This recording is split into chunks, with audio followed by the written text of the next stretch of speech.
All right, so I know I've talked about it multiple times in the class, and especially when we were modeling this to make sure that we had enough geometry here on our character model, right? So that when we go to roll up on the foot, we'll be able to actually do that on the ball of the foot. So that's why we have this joint, and that's why we're creating this reverse foot rig. But let me show you how we actually are going to achieve that. First and foremost, I'm going to select that controller, go up here to Edit, Add Attribute. Add Attribute window is going to pop up. And I'm going to say long name, L underscore, you can probably leave the underscore out of this, but I'm going to include it. So L underscore roll. Actually, I'll call it foot roll. That way we know what it's called. But the important thing here, again, you can call this whatever you want. Just make sure to put the L underscore. That way you know it's for your left foot. And then minimum, -10. And a maximum of not 110, just 10. So making a minimum 10, -10, maximum 10. And say add.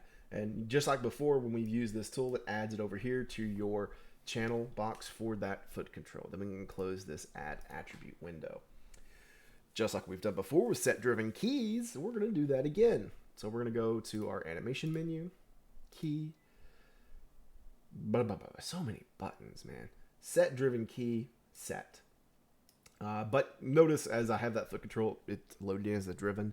This is actually going to be the driver, so I can select that and say load driver.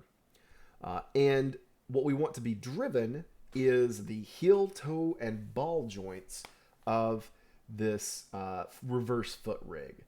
So I'm going to go, I can do this either one of two ways. I can go over here in the outliner and find those, which are going to be under this foot control now. So I'm going to expand those out. There they are. Or you could do it in the 3D viewport, but I'll do it in the outliner. So heel, toe, and ball, we're going to load as driven. And there we go. And I know we've kind of done this individually before, but we're going to do all of these all at once. So I'm going to select all three of those. And what we're going to do is connect up the foot roll in different increments to the rotate Z of all of these different attributes. So foot roll up here for the driver, and then the driven, so we have all of them highlighted, all of them, so click and drag to get all of them, and then rotate Z for each of these. If I go back to the 3D viewport and I look at my left foot control, that foot roll is at 0. Perfect. All of these rotates are also kind of at their natural state, the way we've rigged them up. So we're going to go ahead and say key for this to be our 0 point. Fantastic. So now I'm going to take this foot control back to -10.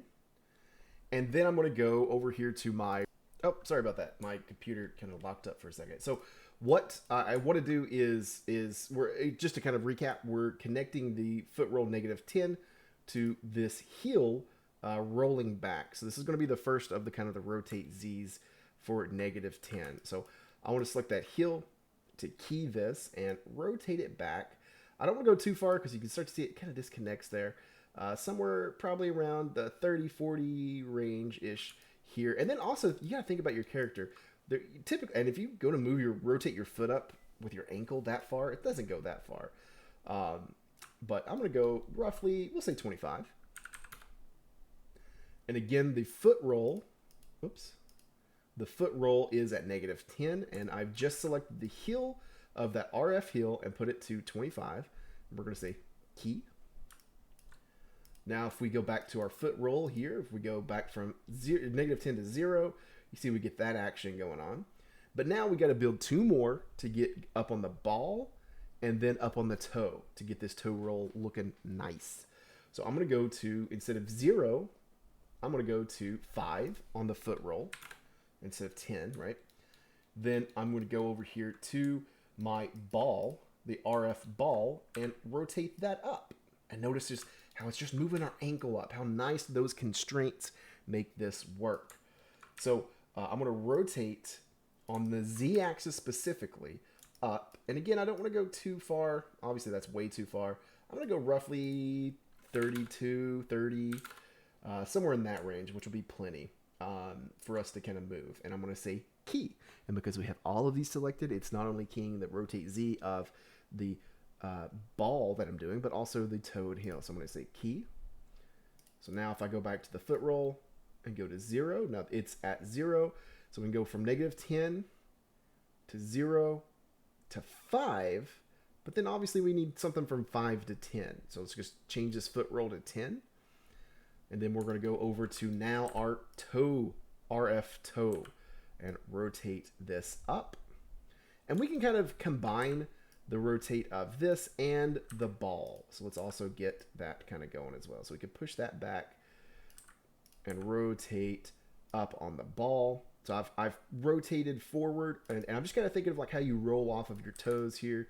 So I've rotated, let's just do an even number of 30 for the toe on rotate Z. And then for the rotate of the ball, it's only at 2, maybe 4, maybe 3. Whatever you think to kind of almost straighten that out as you roll off of your foot and get up into the air with the ball, or the toe rather. And then I'm going to say key. And if I go back to my foot control, we can roll through all these. This is at the 10 position. This is at the 5 position.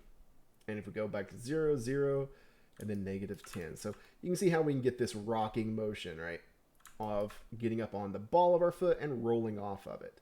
Ooh, I could even push that now that I'm taking a look at it. Let's push that toe a little bit further. If you want to edit this, just go back. Make sure whatever number your foot roll is on is what you want to edit. So 10 is what I want to edit. Then I'm going to go back to that RF toe and rotate more in that Z, just to get that a little bit more coming off the ground. That might end up being too much, but guess what? I can animate whatever I want. I don't have to go all the way to 10. I can go to like 8. Right? I can go to, I can use those numbers as needed. And that may be a bit too much. Just take a look at that ankle or the knee there, kind of popping forward that far forward.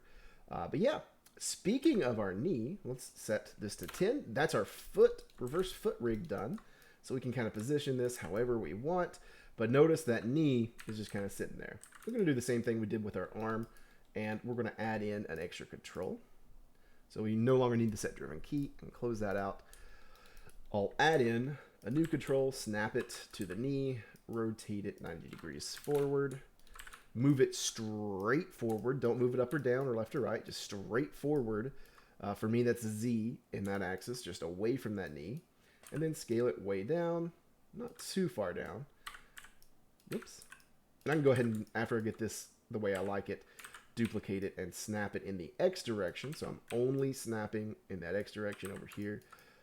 And, do our whole rigmarole of freezing those transforms, deleting the history, and renaming these L_knee_control, and then R_knee control.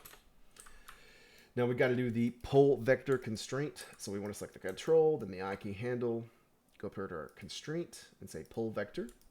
So now whenever I select this, we control the direction of that knee. Same thing over here for the other side. Handle. Oh, don't have the IK control because guess what? Second part, got to do all of this over again for the other leg. Cool. If you have questions, let me know, but that is a good foot roll. We may even circle back and talk about banking left to right. Thank y'all.